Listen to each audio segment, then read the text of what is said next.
I wanted to start with just sort of putting some context around why it's so important that we help all learners become motivated. Not that you need any convincing, because I know you all care deeply, and this is not new information to you, but we do know that our landscape, the employment landscape, the economic landscape is changing radically because of technology. So, we know that the jobs that were there in the past for those who only had a high school education are not really going to be there in the future because of technology and the way that things are changing so rapidly. So over the next 25 years, it's predicted that 47% of the jobs that exist today will no longer exist. And so this rapid changing environment with the increase in technology, we know that it's more important now than ever to be an adaptive learner, to be somebody who can flexibly continue to learn and grow. And so I want to start with just sort of pointing out you don't see unmotivated babies, right? Can you imagine a baby, what do they do when they're learning to walk?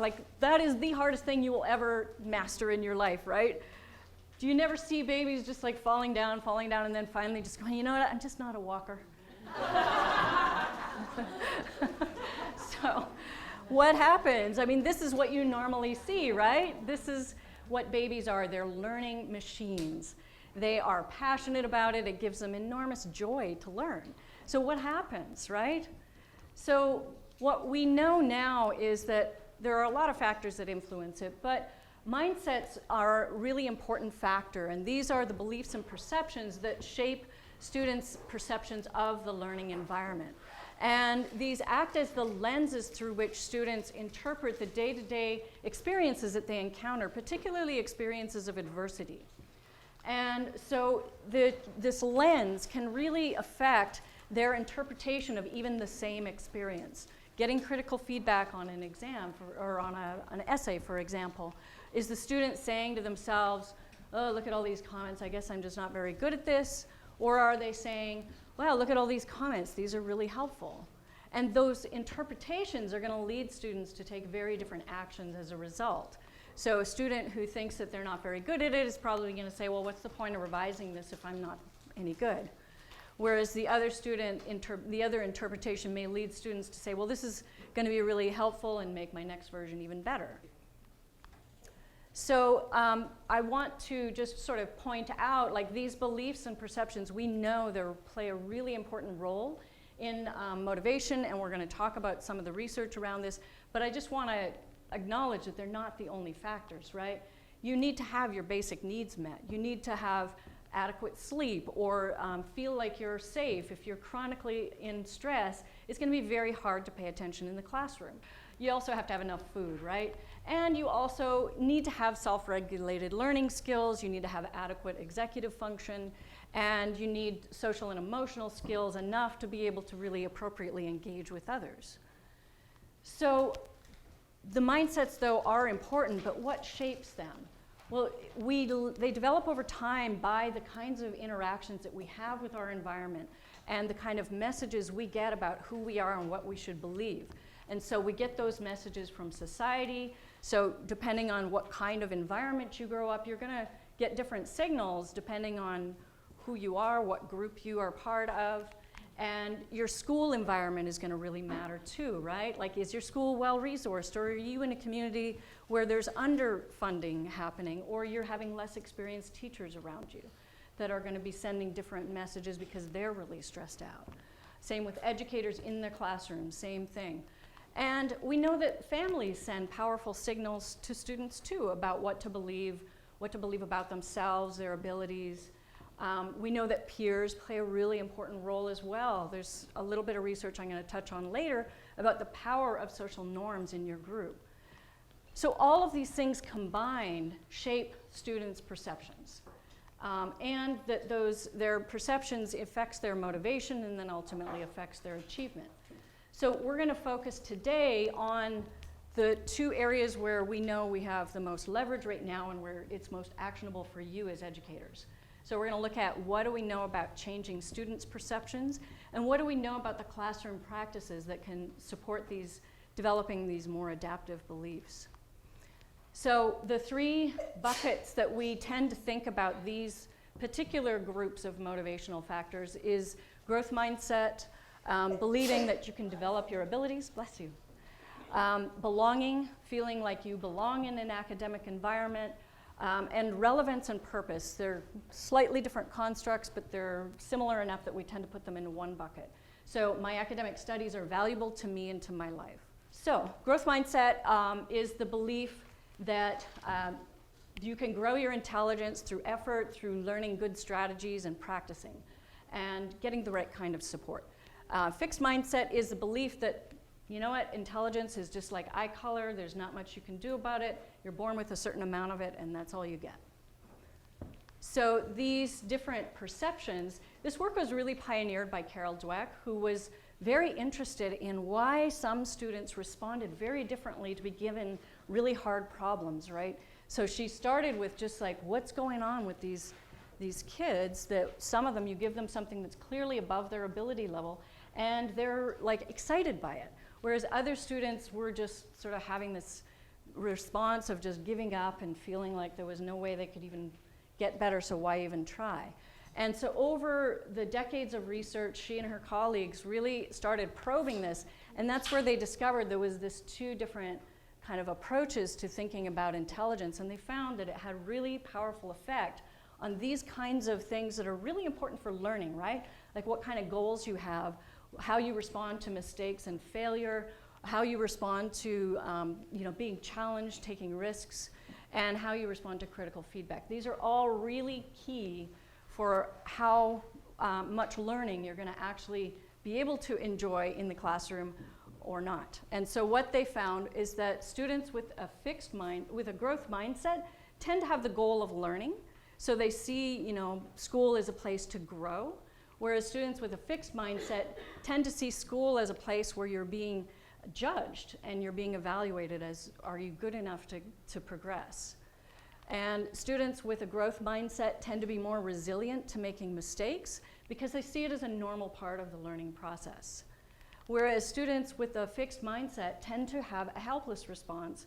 When they experience a mistake or a failure, they see it as proof of not being smart enough. That it's evidence that they don't have that fixed thing that, is a certain amount of it and you can't get anymore. Being challenged, so students with a growth mindset are a lot more excited. We call it an approach, having an approach response. So they see a challenge and they're like, oh, this is an opportunity to learn and grow. Whereas students with a fixed mindset, they'll be less likely to take a challenging class. If they have a chance, they'll go with the problems that they know they can do well at. And so they tend to see having to work hard as actually an indictment of low ability. So those of you working with the gifted students may see this, that those gifted kids are actually sometimes less willing to go outside of their comfort zone.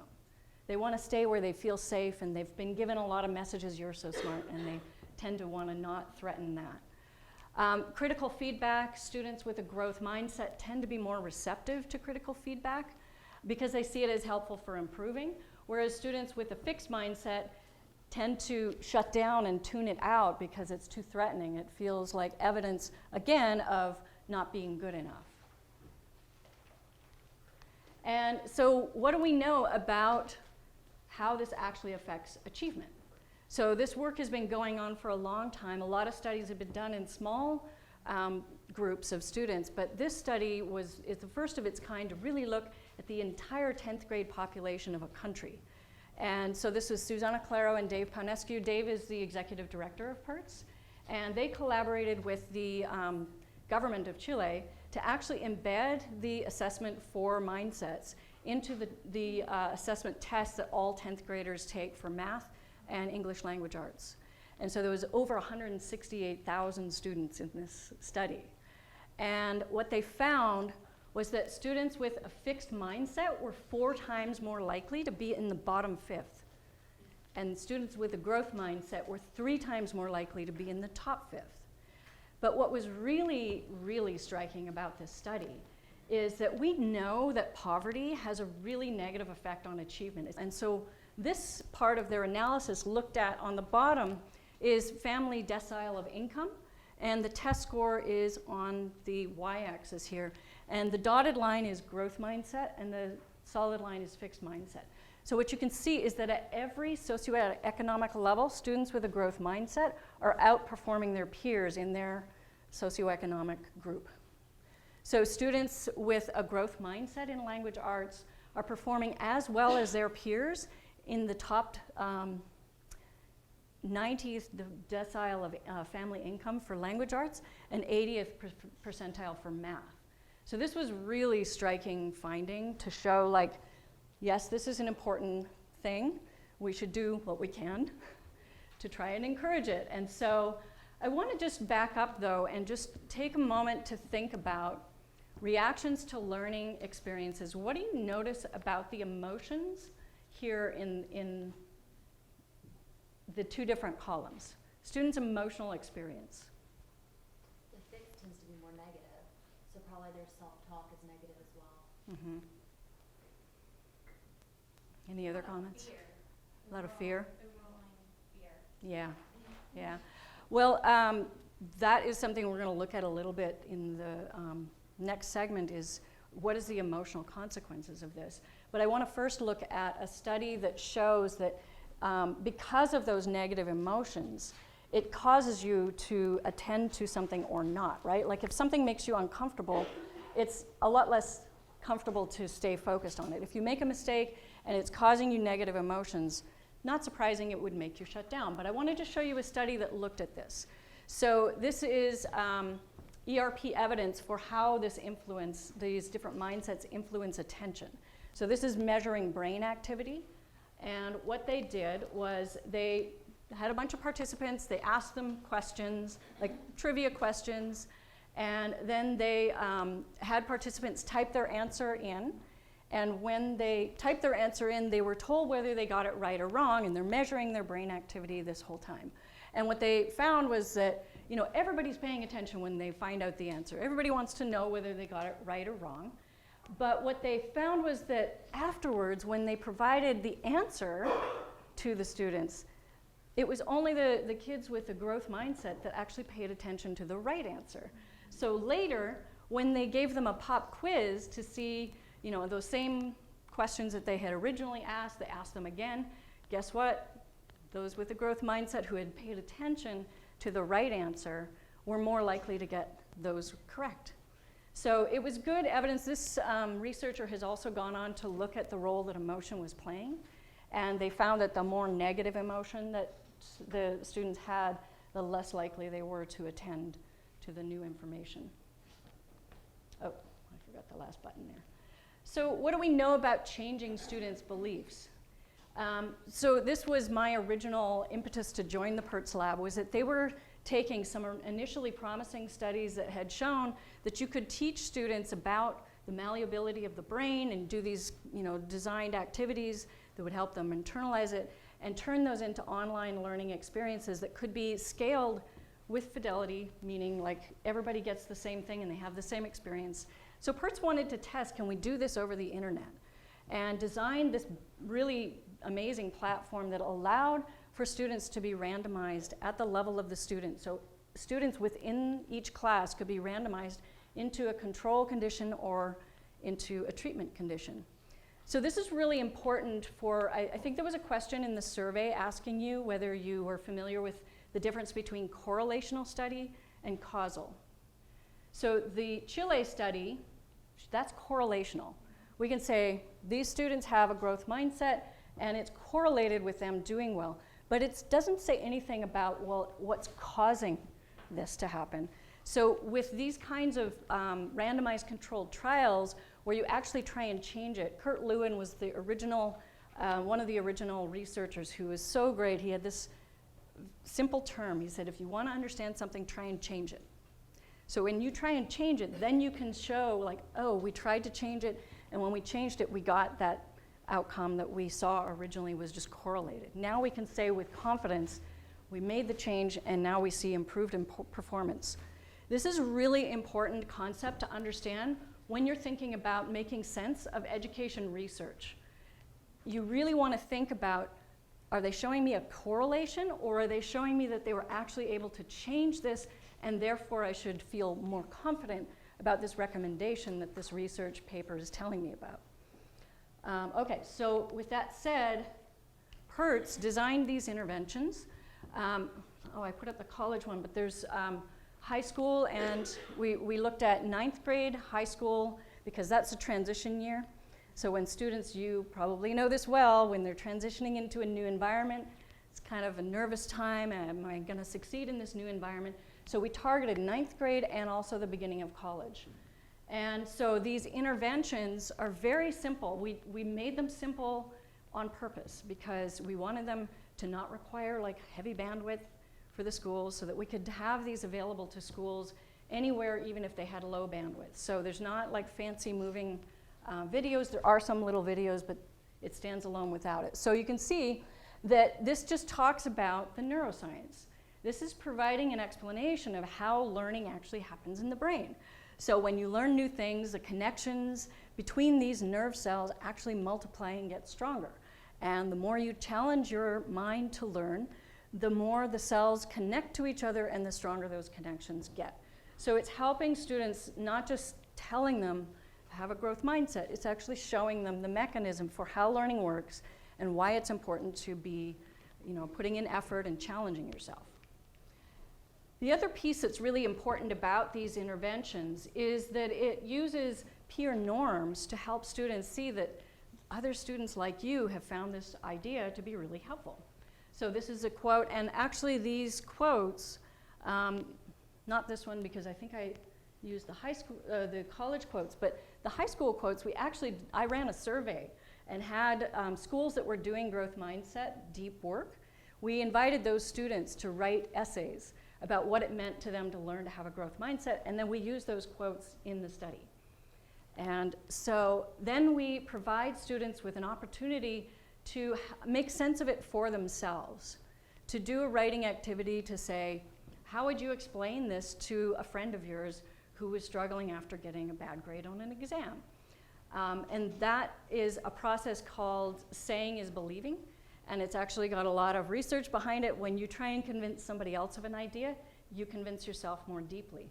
It also provides them with an opportunity to have a mental rehearsal of how they would talk to themselves when they encounter a struggle. And so this uses, these clear techniques are based on decades of persuasion research, and it's what helps people trust a new idea. So clear analogy is really helpful. So here we have your brain is like a muscle. Everybody understands you go to the gym and you work out, your muscles get bigger. And we just say it's no different with your brain. And source credibility, so providing the scientific mechanism for why something is true, but then also the peer endorsements. So we tend to trust people who are like ourselves, or like they share a similar experience to me, then I'm more likely to trust that person.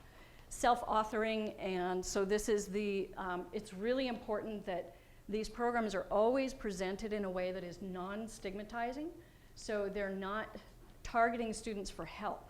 Nobody likes to feel like they're being targeted for help, because what you learn from that is that, oh, they have perception that I'm incompetent. So we also use, like I said, all these internalizing processes, the mental rehearsal, and the saying is believing. And so what we saw is that when we gave this intervention to students at the beginning of the year, within the first few weeks, and then looked at their grades at the end of the semester, we saw a significant increase, particularly for students who are struggling. So a 6-point increase for A's, B's, and C's. And then we also found in another study, these students were more likely to choose challenging problems. And that's really important because we want them to be willing to take those kind of risks. The increase was actually quite a bit higher for the students who were in the bottom. So we call them at risk if their GPA was 2.0 or greater in the previous semester, and lower than 2.0, sorry. So in community colleges, measuring success in community colleges is really different, because students are often pursuing different kinds of goals, right? They might be there to get a technical certificate. They might be working part-time and only going part-time. But what we know is that the more credits you accumulate and the faster you accumulate them, the better, more likely you are to actually achieve either a 2-year degree or a 4-year transfer to a 4-year college. And so we looked at whether they remained enrolled, whether they earned an associate's degree, or whether they transferred. And we saw a similar pattern. So this is over 2 years. This is a really big deal because it's really hard, first of all, just to do research in education environments is hard. And doing one where you can track students over 2 years is really fantastic. So this study is looking at, the dotted line is those who are in the growth mindset condition, and the red line is those who are in the control condition. And what you see over time is that they're pulling apart in the rate of accumulating those credits or transferring or getting an AA degree. And so this study is still, this data is still being analyzed, but it's one of the first studies of its kind to look at this kind of long-term trajectory. So keep in mind that these interventions, even though the effects may sound small, to get a 8 to 20% boost in GPA for high school students, and to get this kind of, this is about 5% boost in performance for these students. This is a 30-minute intervention. It's free. It's free, and it's highly scalable, and it's consistent. It's now going through a national study where what that means is that you hire an outside company to actually do representative sampling, so that we now can say with real confidence that these programs can have a really positive effect. They're some of the only studies of this kind that actually show consistent effects. So there's this organization called the National What Works Clearinghouse, and it's a government body that oversees all education research that says, like, we'll only put things in this clearinghouse. They have a website, and you can go look at it, where they actually show meaningful change in outcomes. And it's one of the few interventions that actually reliably produces positive outcomes, like affecting grades. So it's really exciting, and they're free. So those of you who are in high schools, your high school could go and sign up to do this program now, anytime. Colleges, same thing. So again, we already kind of went over this to just talk about these emotions, and what the problem is with the negative emotions. There's a lot of reasons why it affects cognitive performance, right? So regulating negative emotions takes a lot of energy. And so that energy is not going towards your attending to whatever the learning experience is. And we also know now that that negative energy is really, the negative emotions is also really problematic for mood disorders, right? So in this study, they were interested in looking at what is the effect on teaching people a growth mindset about personality, so that you can actually change your emotional state, change your personality. So looked at this as it was a one-time intervention, 96 participants. They were randomly assigned to a treatment group or a control group. And they looked at the outcomes with self-reported, which sometimes is seen as like not as reliable evidence. So what they also did was they asked parents. These were teenage girls. They were asking their parents to report on symptoms and behavior, like what are you noticing? Blind to conditions, so the parents didn't know what the treatment was. They were just asked to report on what they were observing. And these were all participants were previously diagnosed with either anxiety or depression. And what they found was, this was just the message that they were given, was basically just personal attributes are malleable if we systematically and with the right appropriate support act to change on them. And what they found is that over a 9-month period, the mindset intervention led to a decrease in depression and anxiety. So you've all, some of you have mentioned this, the importance of positive self-talk. And I just want to show that there's other research that sort of converges on these same kinds of findings. Kristen Neff and her colleagues have done a lot of really amazing research on the importance of self-compassion and being able to, what I love about these quotes is that she's basically talking about having a growth mindset without using those terms. So, most important difference between people who have self-compassion and those who don't is it's not contingent, it's not comparative. You can have self-compassion even when you failed miserably. And it doesn't depend on being better than other people. Self-compassion recognizes that it's natural and normal to fail and to make mistakes, and that we're worthy of kindness even though we've done something we regret. So what she's found in her research is that having self-compassion is actually more predictive of whether people, war vets who are experiencing a lot of war trauma, whether they develop PTSD or not, is strongly correlated with how much self-compassion they have. So I just can't emphasize enough like how important this work is, not just for students doing well in class, but just for overall well-being. So why do you, I meant to ask this before I advance, why do you think these processes, why do you think that an intervention that's so brief could have these effects over time? Like we saw with the college was really, really obvious, right? Like it grows over time.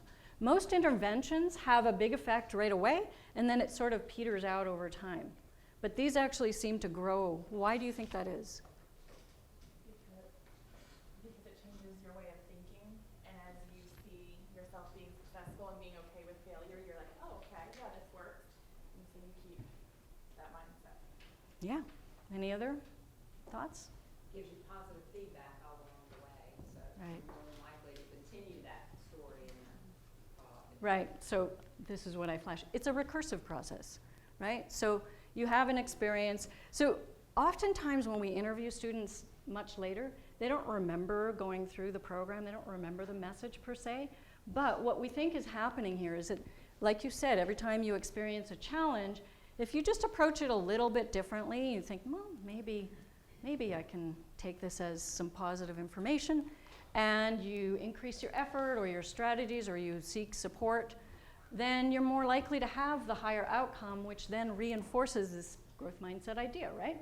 But what's happening with students with a fixed mindset, and why we often see that you'll have students enter a learning environment at the same place, but over time they diverge, and this is some of the early research that Carol Dweck and her colleagues did, was they showed that students entering middle school, they typically go through a decline, which is common, right? Students' performance goes down a little bit, but students with a growth mindset, that wasn't going down as much. So what we think is going on is that when you have a fixed mindset and you experience failure, you tend to withdraw effort, and this leads to lower achievement, which then just reinforces the fixed mindset.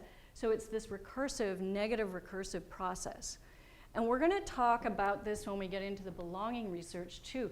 This idea of recursion is a really important sort of construct in the social psychology research. It's often something that's at play, is the way that we kind of replicate and amplify things over time by how we respond. So we're going to move on to a little bit more research on the role of language in shaping mindsets. So, the language we use tells other people what we believe and what we value, and what's expected of us gets conveyed through language, feedback, and the kind of feedback we get, what kind of goals we should have, and what others believe are the causes of our success and failure. These all come through in our language. So whenever I'm working with people, I really encourage you, as the starting point, is to really focus on your language, the language that you're hearing around you.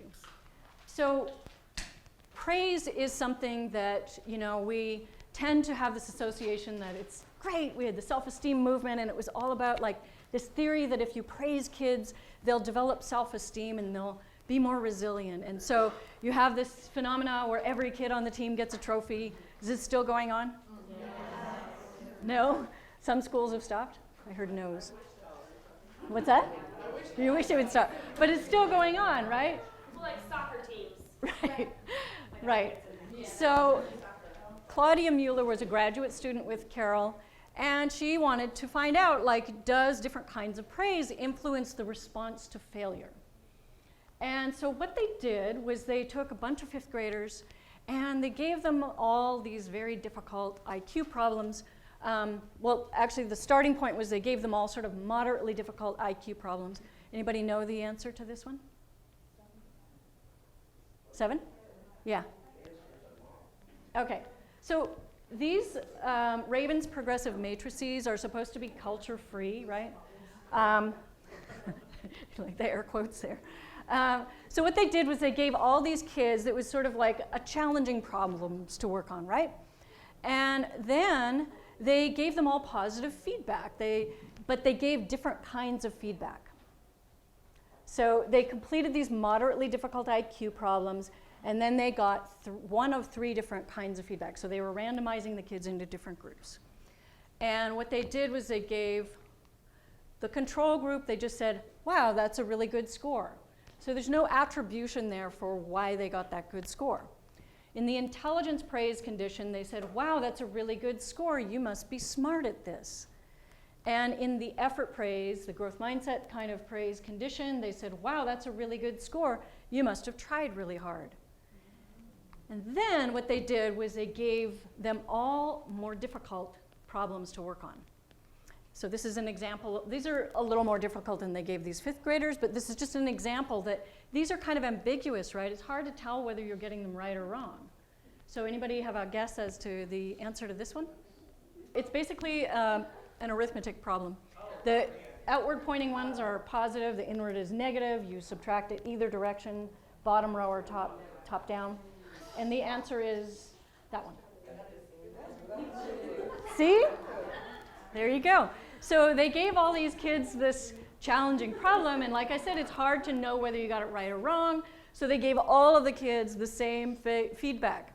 That's a lot worse. Oh my God. And so then what they did was they gave them this negative feedback, and then they gave them moderately difficult problems to solve again. And they were looking at their difference in performance after a setback, right? So the second set, that's the wrong place. That green thing should be around the bottom one.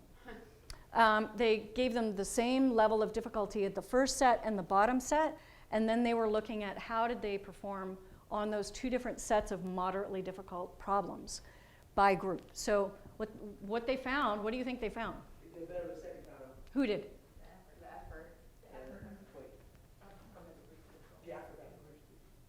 effort. There was one group that got neutral praise. The red group. The intelligence praise is where, wow, you're so smart. You're the smartest. The green group is gonna. Okay, so what happened? The control group did a little bit better because you do get better at doing these things over time, but it didn't, the praise didn't affect them. The growth mindset condition where they praise them for their effort, after a setback, they got more problems correct. Yes. So the students who were praised for intelligence had probably this is the theory of what happens. They were like, oh, I'm really awesome, and then I had a setback. Oh, I guess I'm not so good after all. And then they didn't do as well on the next set. But here's where it gets interesting. They asked the kids on the way out of the lab to just report their score anonymously for the next group coming in to do this, to do it. And what they found is that the students who were given the fixed mindset praise were significantly more likely to lie about their score. And they only lied in one direction, right? Inflating their score. So this study is really interesting for a couple of different reasons. One, obviously it shows the power of language, right? But if you think about it, these kids we're not talking about kids who had pre-existing growth mindsets, right? This is just a random group of kids, and just in that interaction, the different kind of praise elicited different behavioral responses. So that is a really important takeaway from this study, is that the language we use has a very big effect on eliciting behaviors from others around us. So the kind of takeaways from praise that is growth mindset versus fixed mindset. So with fixed mindset, you want to really minimize praising qualities that are commonly thought of as fixed, right? So talent, intelligence, and you want to not praise students for effort if they didn't actually apply effort, right? And we talked about this a little bit already. So what happens when you praise a student for effort when they didn't really try hard? What could happen? They never tried. Or I just hear them saying, oh, I didn't even try. And then other kids are going to hear, oh, okay, well, I tried my hardest. So it's right. So it actually reinforces a fixed mindset. And more importantly, they don't grow. Right. So if you praise a student for trying hard, but they didn't try hard, then they might internalize, well, I guess I'm just really smart. So yeah, it's very careful. You need to be careful about praising authentically.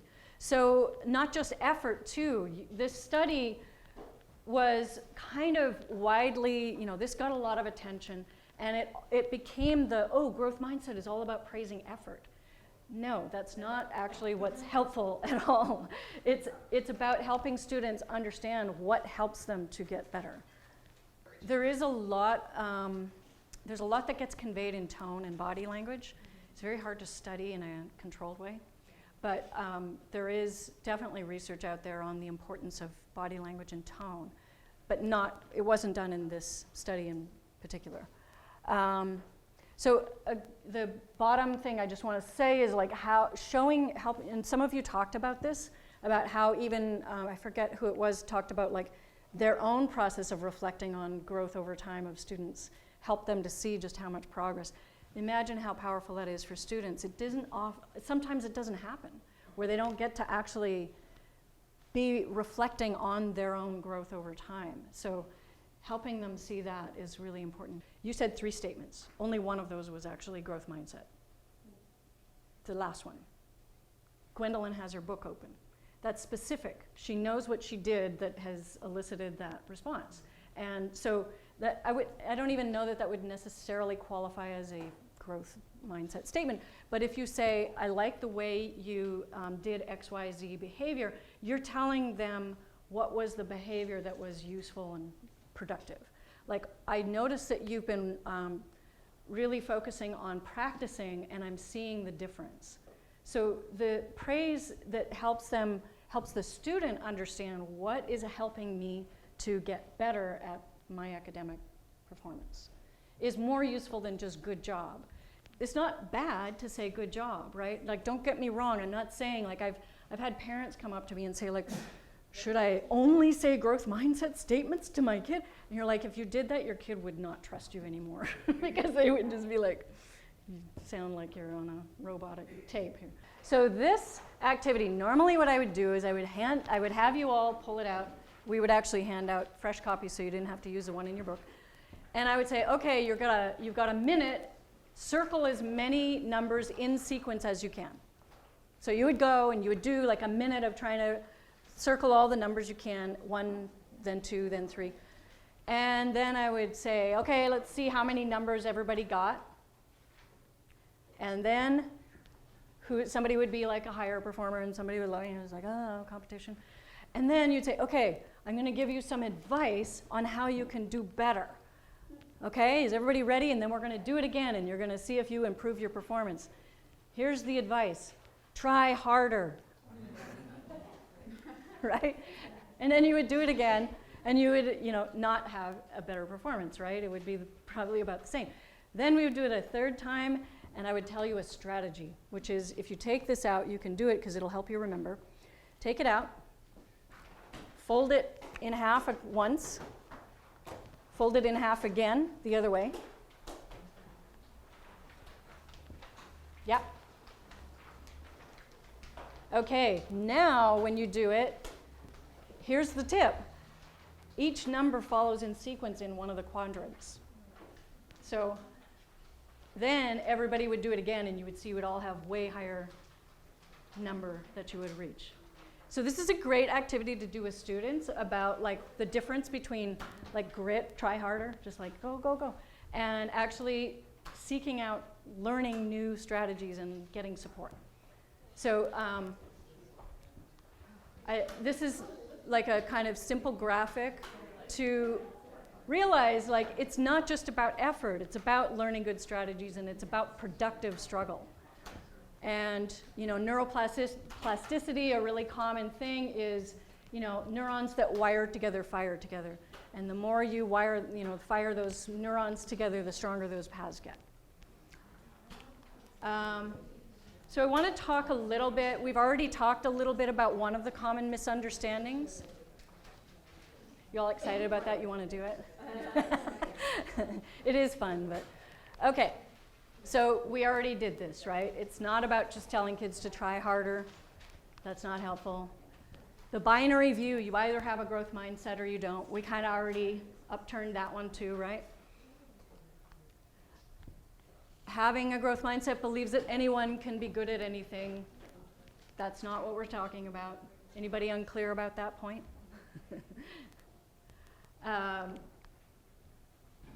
This is the one that caused PERTS to change directions a little bit in our work. When we first developed the mindset kit, which I thought I had a picture in it here earlier, but I guess it's a little later. The mindset kit is this free resources. We built a bunch of videos and a bunch of modules to help people understand the research and help them know what things they could try in their classroom. And then we got a grant for a 3-year project where I got to work closely with 3 teams of teachers in 3 middle schools in a very low-income area of Los Angeles. And it was basically we developed all these resources to help educators use the mindset kit to learn how to apply this in their classrooms. How effective is it? So I got to go and sit in their classrooms, got to be part of their professional learning communities where they met every week or every 2 weeks and talked about what they were trying. And then what we found is that, well, there's a worksheet in your binder as well called the language tracking worksheet. And this is a really great practice to do both for yourself but also to have your students do, is to just start paying attention to the language that you hear around you and noticing, is that a fixed mindset statement or is that a growth mindset or is it neutral? So when I gave these educators these to do, said just go write down what you're hearing and identify whether you think it's a fixed mindset statement or a growth mindset statement. When they brought those back, what do you think were some of the things that they had on there that maybe not so much a fixed mindset issue? What do you think they wrote? So they wrote down the statements that they heard. They made a note whether they thought it was fixed or growth mindset. And they came back with things like, student says, I don't feel like I belong, fixed mindset. I'm bored, fixed mindset, which may be true, may not be true. So that signaled to us that just giving teachers information about growth mindset alone as the explanation for motivation issues, it became the hammer that saw everything as a nail. And so that led us to start focusing on how can we give teachers more information? How can we help them know? They also said it's really hard for us to know whether we're having an effect because these things take time, right? Like we talked about. Changing your beliefs about things doesn't happen overnight. So that, this was an insight that came out of that. It's really important to make sure that you don't see every motivational issue as a fixed or growth mindset issue. Some criticism. We talked about this a little bit already with respect to grit. Growth mindset got the same kind of criticism, that it put too much focus on the student and it neglected the context that students are living within, some of which sends very negative messages to students. I think tracking is one of the biggest ways that students get messages about how malleable intelligence and academic ability is. And tracking may be going away in some schools, but it's been replaced by honors and AP classes. And I had like I mentioned, I've been interviewing School of Ed deans, and this one dean who actually I'm gonna share some of part of a book that he wrote. He said it was just jaw-dropping to him to go into a school and see that nobody was talking about the fact that all the white kids were in the AP classes and all the black and brown kids were not, and that there was no discussion about like what might be behind this. This is just sort of taken as a given.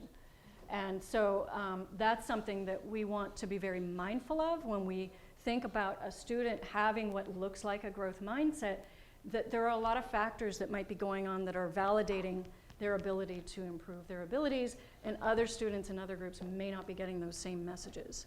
So it's really important to acknowledge and see the context. We're going to see a short video tomorrow of one really progressive school superintendent who's who's calling the whole district to really look at that, and it's so exciting to see.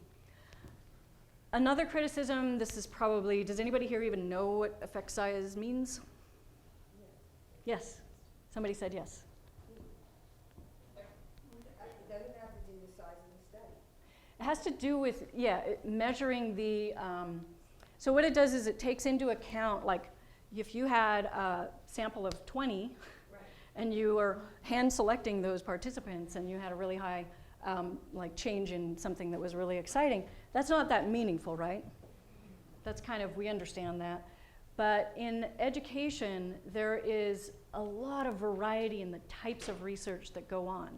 And like I said, not all of it is causal, and not all of it is looking at meaningful real-world outcomes. And there is a researcher by the name of John Hattie. Anybody familiar with John Hattie's work? He's very vocal about this whole issue of effect size and has done big meta-analyses, and he's a kind of vocal critic of growth mindset, saying the effect size isn't big. Well, the studies that he included in his meta-analyses were things that were very different kinds of studies, where it was like highly controlled, very like researcher-created outcomes that they were measuring immediately after doing the intervention. Right, not at the end of the school year. Yeah, so if you hear that criticism out there, just be aware that the kinds of studies that are being done in this area with growth mindset and the belonging research we're going to look at next, these are being done in real world settings, and we're tracking outcomes longitudinally. And they are like meaningful outcomes that are actually affecting students' lives. And so the quality is very different. And the effect sizes are small, but they are things that are like 30-minute interventions, and they're free, and they're able to be implemented with super high fidelity. So it's very different that people, if you don't understand that component of it, you could hear that criticism and think, oh, maybe these aren't so meaningful after all. So the third criticism is and I think I'm going to talk about this a little more tomorrow. Luke Wood is an African-American researcher at the University of San Diego State. And he has shown that in his research, a lot of students who are coming, particularly African-American students, are coming from these very different kinds of backgrounds, many times high poverty, different cultural background, where he says they don't get told they're smart ever. And that for his students that he's been tracking, that some person praise was really helpful for them, being told that they're smart. So I think this is a really important empirical question. Nobody has really studied it in a control way. I think he maybe has a study coming out, but I haven't read it yet. But I've heard other educators in some of these kinds of communities have the same concern. So I just want to validate that it's a fair criticism. We don't know the answer. Personally, I think it's fine to tell students that they're smart, just define smartness as malleable, right? Like, you need to make sure that they do understand that it's not an either or, you either have it or you don't. So that would be my sort of response to that criticism. So what do we know about teaching practices that predict students developing a growth mindset? So in this study, Kathy Lusson, has anybody here, are you familiar with Joe Bowler's work? Yeah. So she was a graduate student with Joe Bowler, and Joe Bowler has done a lot of work around growth mindset, in particular around math teaching, and how to change the way we teach math so that it actually fosters growth mindset. So what Kathy wanted to see, though, is what's happening out there in these classrooms, and does teachers' practices predict students' mindsets? And so she had 6 schools, 40 math teachers, and over 3,400 students, which is enormous.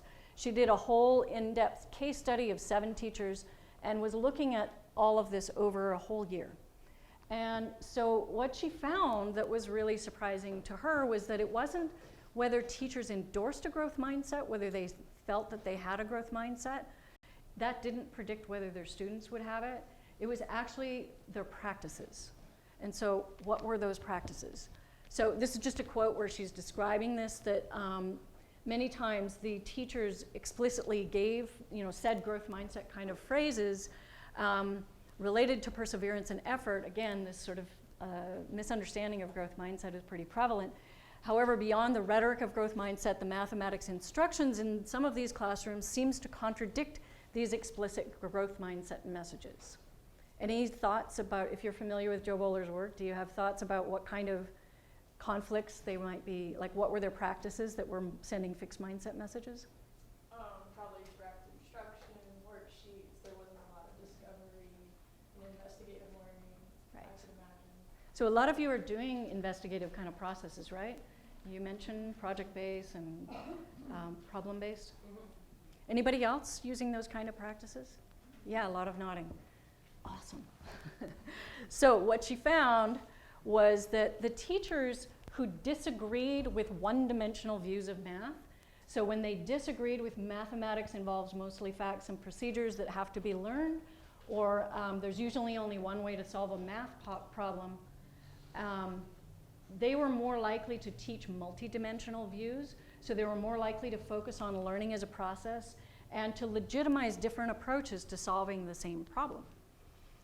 And so what she found, this is just sort of a bullet list of the kinds of things that she found in classrooms where at the end of the year the students were more likely to have adopted a fixed mindset view of math.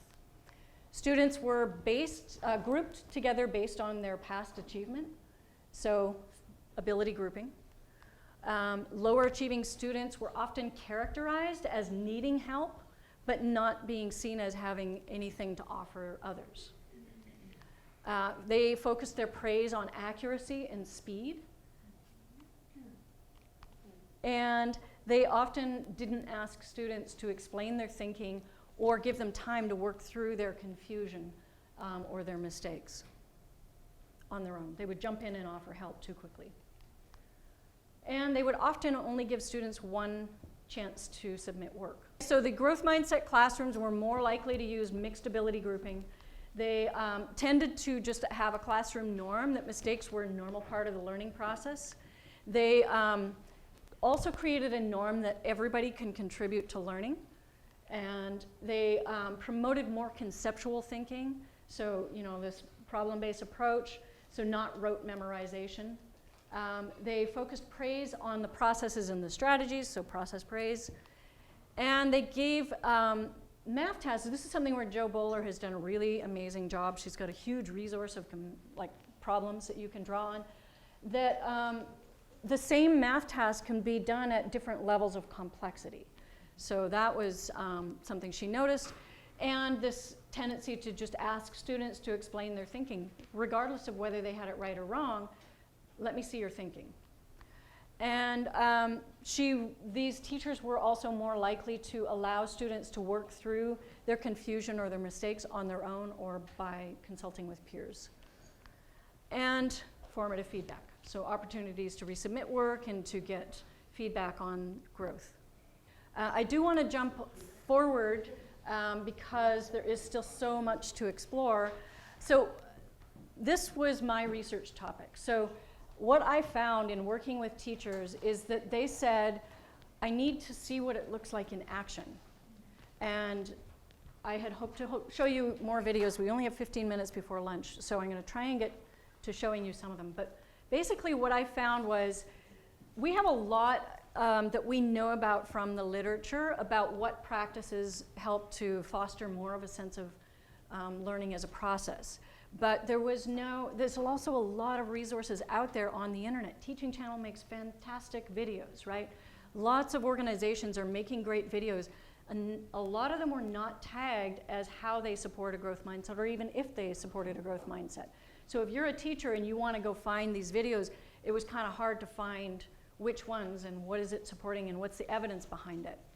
A lot of videos, particularly for K-12, this was something that really surprised me in my findings, are not linked to the evidence base for why you should consider adopting this. So this is just quickly to say this was the problems that I was trying to solve. And I chose to focus on growth mindset and belonging because I feel that if you're going to start somewhere, those are the two that are the most impactful, especially at the beginning of the year. You can set a norm in your classroom that will foster these. Purpose and relevance, we're going to talk about, is something that you can build in later, but I really feel strongly that at the beginning of the year is when you really set the tone for growth mindset and fostering a sense of belonging. So this is now built into, with ESA and other state funding like California, it's built into your accountability plan as a district to focus on these kinds of things, not necessarily growth mindset and belonging, but like students' emotional and social needs as well. It's huge focus on measurement right now. It's an obsession. There is so much money going towards how do we measure these things, but a real big gap between, well, what do you do with what you find out, right? Like you've got to know, okay, so you found out that belonging is really low in your school. What do you do about it? That's just a picture of one device that got like 15 million in funding to develop these little devices where you can tell how attentive your students are. Well, it doesn't tell you anything about why they're not paying attention, so I'm a little skeptical of this one. Growing demand, this is just something that I've encountered a lot where there's a lot of demand. I shouldn't say that because I don't know definitively, but a lot of districts' growth mindset initiatives are focused on changing students' beliefs. And they're not focusing necessarily on what can we do as a district, what can teachers do in their classroom to support a growth mindset. We know that teaching practices matter, but there was just a paucity of evidence out there for what to do about it. So I am going to move through this really quickly because I've already sort of talked about this.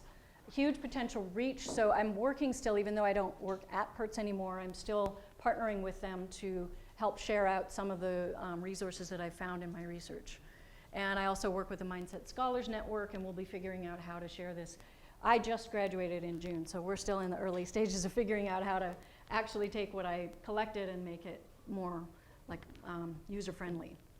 So I'm gonna blow through all of that because it probably doesn't matter to you. This is the framework that I used to select resources. And so I was just plumbing the internet, and I was also going to sites that I knew were collecting these things. So I came up with 3 basic principles for growth mindset. So that is the language, we talked about that already. And within that, 2 strategies, so focusing on process praise and creating a norm for risk-taking and resilience to mistakes. The high standards for all is something that we also talked a little bit about. So using mixed ability grouping and then also using task structures that allow for multiple entry points, allow for really focusing on critical thinking and being able to explain your thinking, that sort of thing.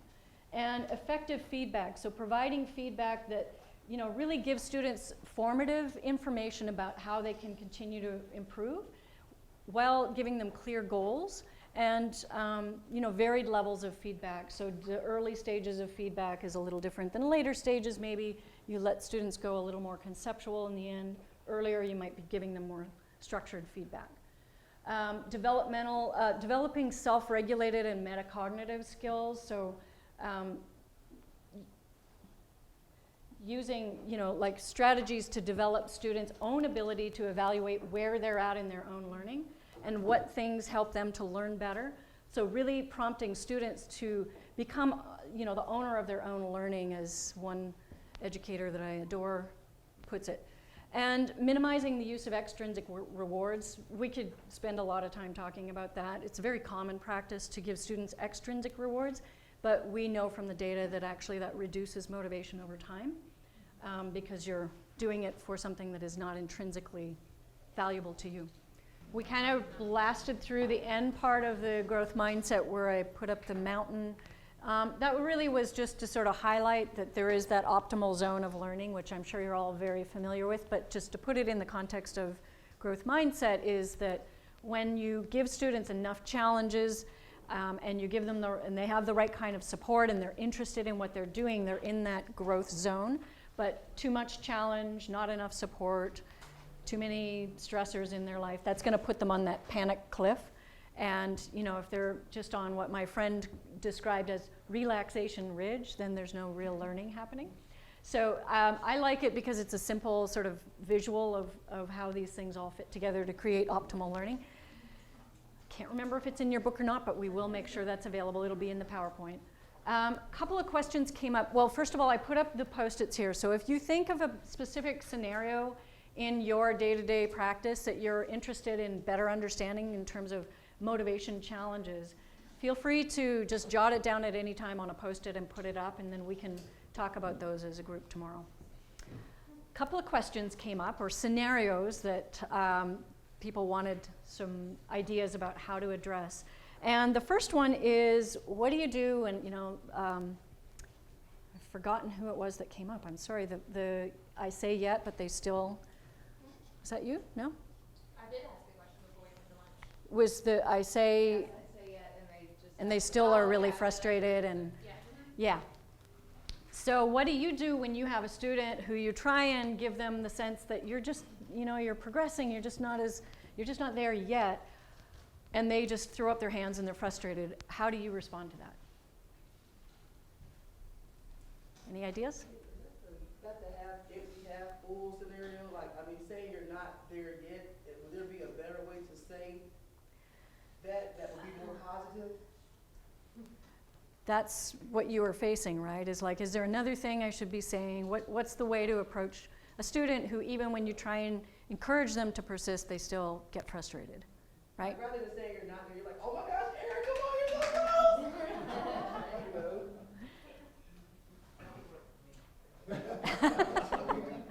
Does anybody else have ways, have you encountered this with your students? So that was a piece in the Austin's Butterfly video that I wanted to highlight, was how discrete and small the tasks were, and that the next goal was maybe the goal that the student is trying to get to in that moment is too big, and if there's a way to find a way to scale it down.